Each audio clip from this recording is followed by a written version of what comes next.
Bonjour, je suis Didier Flippo, maraîcher, youtubeur et je suis en train de rénover ma troisième maison de A à Z. Rémi Richard, ancien installateur solaire. Aujourd'hui, j'accompagne les familles qui partent dans une démarche de résilience. Nous avons écrit ensemble la maison résiliente. Alors ce livre, on l'a pas écrit pour des lecteurs.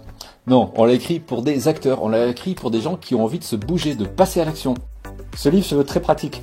Il se destine à des personnes qui sont en début de démarche ou qui ont déjà une certaine réflexion, qui soient manuelles ou moins manuelles. Le nombre de familles désireuses de changer de mode de vie, de plus se rapprocher de la nature, de tester la sobriété et en même temps de diminuer sa dépendance face à la société, à la mondialisation, etc. devient de plus en plus importante. Et toutes ces familles s'intéressent, entre autres, ça passe par l'étape de l'habitat, donc modifier son habitat. Notre objectif aujourd'hui, c'est d'aider les familles à gagner du temps, à gagner aussi du coup de l'argent. Et si on avait eu ce bouquin au départ, on aurait gagné des mois et des mois de chantier.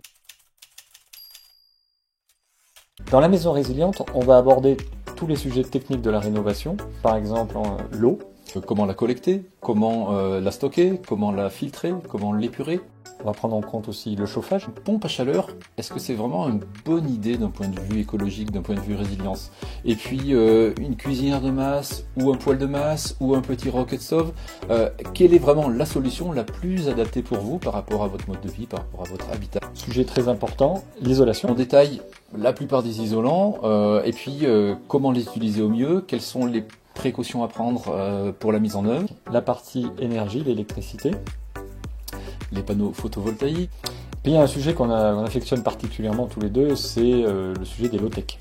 Ça va être un four, un séchoir ou un cuiseur solaire, ça va être une marmite norvégienne, ça peut être les toilettes sèches. Et puis on a fait le choix d'aller plus loin et de parler aussi de l'humain dans le chantier. C'est le chapitre Comment survivre à son chantier. Mais celui-là, on vous laisse la surprise.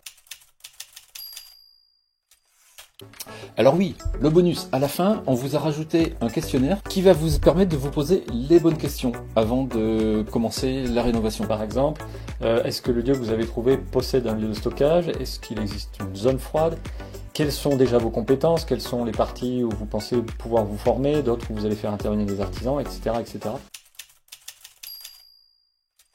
Ah, l'anecdote. Alors, si, moi, il y a un truc...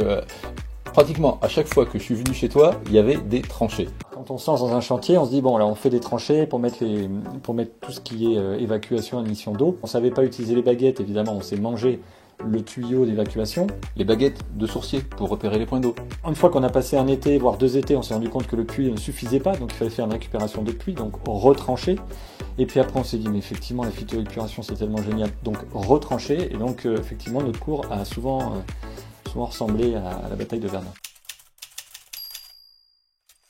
C'est le moment de ressortir l'argument anti-écolo. Didier, t'as qu'à nous faire anti-écolo. Alors, vous êtes bien gentils, vous les écolos, mais avec toutes vos histoires là, vous n'êtes pas un peu en train de nous préparer un retour à la bougie au fond d'une caverne? Eh ben non, non justement. Parce qu'à partir du moment où on s'intéresse à cette démarche, on va d'abord diminuer sa consommation et puis on va s'équiper avec du matériel qui va pouvoir prendre le relais quand il y aura des coupures. Alors que précisément, les anti-écolos, eux, le jour où il y a des coupures, ils sont obligés de sortir leur bougie. Et au final, c'est pas ce qu'il y a de plus important. Parce que quand il y a des coupures de courant, c'est le congélo qui saute, c'est le système de chauffage. Et là, on n'est plus sur des systèmes qui sont vitaux. Et c'est justement ça, cette démarche de résilience, qui permet de se préparer à différentes éventualités pour pas se retrouver à la bougie. Vous allez trouver dans la maison résiliente toute notre expérience technique. Vous allez passer un bon moment de lecture, vous allez partir sur votre chantier avec confiance et passion.